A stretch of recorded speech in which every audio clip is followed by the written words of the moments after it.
Hai beautiful soul, balik lagi di channel Mind with Iva. Hari ini aku tuh pengen kita sama-sama belajar dari seseorang yang suka silent treatment. Di ceritanya, aku itu pernah silent treatment ke nyokap waktu SMP ya. Pokoknya awal-awal SD SMP lah, SMP kelas 1. Aku nggak tahu sih waktu itu faktornya karena apa, apakah aku ngambek atau memang aku kayak ngerasa aku dituduh melakukan sesuatu padahal sesuatu itu tidak aku lakukan. Jadi aku ngambek dan aku silent treatment 3 hari ke nyokap. Sebetulnya saat itu sama kakakku udah dibilang sih, kamu nggak boleh kayak gitu tuh sama orang tua, nggak boleh marah lebih dari 3 hari kayak gitu, apalagi ngediemin. Cuman saat itu tuh aku ngerasa kayak sebel banget atau sakit hati banget, sampai akhirnya aku tuh ya itu selama 3 hari aku nggak ngomong kayak gitu. Aku saat itu ya nggak merasa kalau aku tuh jahat atau apa sih, baru setelah beberapa tahun aku baru menyadari, itu juga setelah ketemu sama relationship karmik ya atau katalis. Jadi seorang katalis itu biasanya yang akan men-trigger kita, yang akan mengingatkan kita bahwa aku tuh pernah punya kesalahan apa aja. Intinya orang-orang yang diutus untuk membayar karma-karma kita gitu ya. Saat itu aku baru sadar aku merasa salah saat itu, dan aku minta maaf ke orang tua bahwa aku ridho, aku terima dengan pembalasan ini, dan aku pikir udah selesai karena saat itu pembayarannya juga lama, nggak sebentar gitu. Aku pikir tidak akan ada pola-pola ini lagi. Ternyata pola di silent treatmentin orang juga ada lagi kayak gitu di beberapa chapter berikutnya. Makanya hari ini kita pengen belajar nih, sebetulnya apa sih yang harus kita pelajari, kenapa kita dapat orang atau cerminan di luar diri kita itu yang membuat kita itu sakit hati karena silent treatment itu. Sebelumnya aku pengen membahas ya, apa sih sebetulnya silent treatment. Silent treatment itu adalah bentuk komunikasi pasif agresif dari seseorang karena dia merasa marah atau kecewa.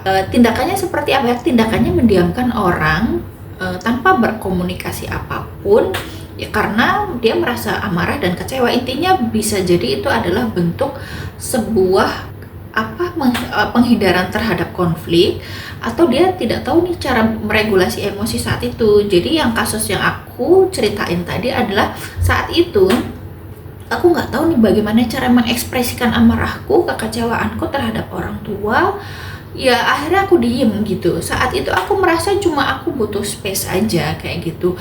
Padahal itu adalah bentuk kayak pengabaian bagi si orangnya. Mungkin bagi nyokapku saat itu dia merasa tidak dihargai, merasa diabaikan, bahkan secara psikologis itu perasaan-perasaan itu sangat sakit ya, kayak merasa ditolak dan lain-lain kayak gitu. Nah, karena saat itu memang aku tidak suka berkonfrontasi, misalkan marah-marah, jadi akhirnya aku mengambil keputusan untuk diam. Setelah aku tahu dampak psikologisnya buat si korban silent treatment ini apa, aku kan jadi tahu ya luka-lukanya dia seperti apa. Selain tadi yang aku sebutin bahwa dia tidak merasa dihargai, dia merasa diabaikan, selain itu juga bisa berdampak depresi, kemudian merasa rendah diri. Ternyata banyak banget efek psikologis yang ditimbulkan dari seorang silent treatment ini. Cuman kita jangan berhenti di luka-luka itu, jangan menambah luka-luka itu menjadi liar di hidup kita, tapi kita bagaimana caranya kita belajar. Maksud dari Tuhan kenapa mengirimkan orang silent treatment ke kita, sebetulnya ada maksudnya loh, ada pelajaran yang harus kita ambil dari orang-orang yang sudah melakukan silent treatment ke kita. Aku pikir itu kan sebetulnya kayak aku merasa oke, aku melakukan silent treatment ke nyokap, aku udah dibayar karmanya nih sama si katalis ini. Ternyata ketika aku masih mengalami itu sendiri kan aku jadi bertanya-tanya, bukan itu yang ingin disampaikan sama Tuhan. Sebetulnya ada luka yang kita pendam yang di-trigger dari orang yang melakukan silent treatment ke kita. Makanya di video ini aku tuh pengen membahas sebetulnya pelajaran apa sih yang kita bisa ambil dari si seseorang yang silent treatment. Oke, kita tahu ya bahwa orang-orang yang ada di luar kita itu bisa jadi cerminan untuk kita, termasuk orang yang silent treatment. Silent treatment ini adalah cerminan sangat kuat untuk diri kita. Dia bukan hanya orang yang mendiamkan kita, tapi sebetulnya ada pesan yang ingin disampaikan, bahwa pertama, kita tuh punya luka lama yang belum disembuhkan. Saat kita merasa diabaikan, ditinggalkan, tidak dihargai dari orang yang silent treatment ke kita, itu sebetulnya menunjukkan cermin luka lama yang ada di dalam diri kita. Contohnya, pada saat kita kecil, kita laporan nih ke orang tua kita, "Ma, Pa, aku tuh punya nilai bagus, ranking 1 dan segala macam." Tapi orang tuamu diem aja saat itu. Nah, saat itu kamu menyimpan luka bahwa aku merasa tidak dihargai. Dan luka itu kamu simpan baik-baik di dalam diri sendiri, kamu gak sadar. Tapi pada saat dewasa, ketika ada orang yang mendiamkan kamu, ada WA gak dibalas, nah luka itu kembali muncul. Dalam pertemanan juga seperti itu. Pada saat teman-temanmu itu gak ngajak main kamu merasa diabaikan, kok aku gak diajak main ya, kok dia doang yang diajak main. Nah, perasaan-perasaan luka itu tersimpan di dalam inner child kamu.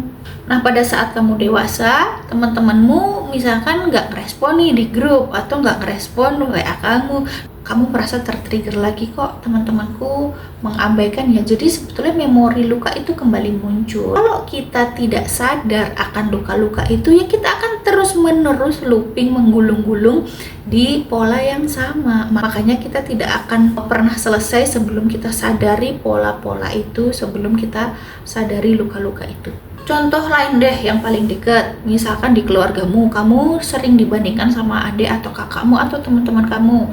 Makanya pada saat dewasa, ketika ada rekan kerjamu atau pasanganmu mendiamkan kamu, kayak ada cermin luka yang menganga. Makanya kamu akhirnya berpendapat atau beropini ke dalam diri kamu, ya memang aku kayaknya nggak pantas dihargai, kayaknya aku memang ya seperti ini, dia tidak menghormatiku, dia mengabaikanku. Itu dia luka yang perlu kamu sembuhkan. Berikutnya adalah cermin kebutuhan validasi, ini yang nomor 2 ya. Contohnya nih, pada saat kamu berpasangan, misalkan kamu WA panjang lebar ke pasanganmu, tiba-tiba dia tidak merespon nih, ya kan? Saat itu kamu langsung merasa, kok aku didiemin, kok aku nggak dihargain, kok aku begini ya. Kamu bikin skenario lah, overthinking di kepalamu. Di kantor misalkan, pada saat kamu ada meeting, presentasi, ternyata kamu tidak didengarkan nih sama tim kamu, teman-teman kamu atau atasan kamu.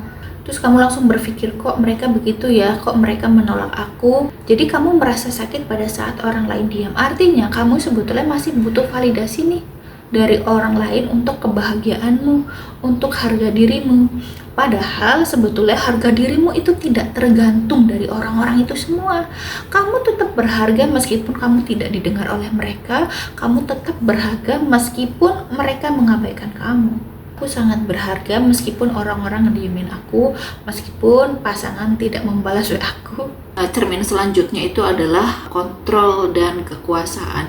Pada saat orang itu silent treatment, bisa jadi itu adalah alat kontrol dia dan untuk mengendalikan seseorang. Kalau misalkan kita ke-trigger, bisa jadi ada sesuatu yang gak stabil nih dalam diri kita. Contohnya misalkan ya, dalam hubungan pasangan. Kalau misalkan pasangan kita marah, dia tiba-tiba diem dan gak ngomong selama berhari-hari, itu kan kita jadi bingung ya, kayak gitu. Kalau misalkan ke trigger, terus kita chat panjang lebar ke dia, justru kan malah makin gedekan si pasangan itu kan, karena kita kan pengen mengontrol sebetulnya agar si pasangan ini sesuai dengan apa yang kita mau kan. Jadi itu kita terkesan pengen mengendalikan keadaan, gimana caranya biar dia itu jawab pesan kita, karena kita tuh nggak nyaman kalau si pasangan itu tuh diem, yang silent treatment itu diem.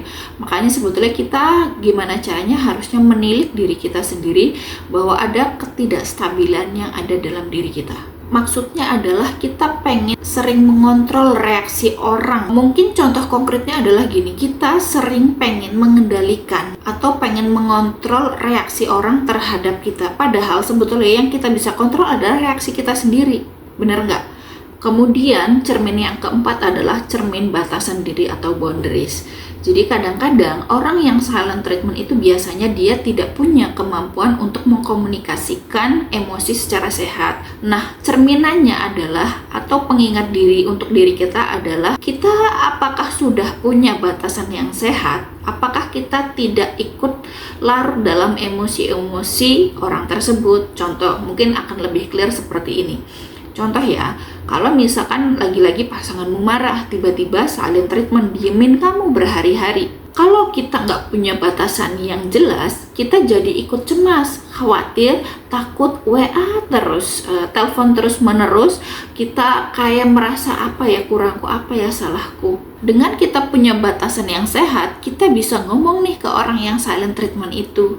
Oke, aku tahu kalau kamu tuh butuh waktu. Aku juga siap pada saat nanti kamu sudah bisa tenang untuk kita mengkomunikasikan problem ini.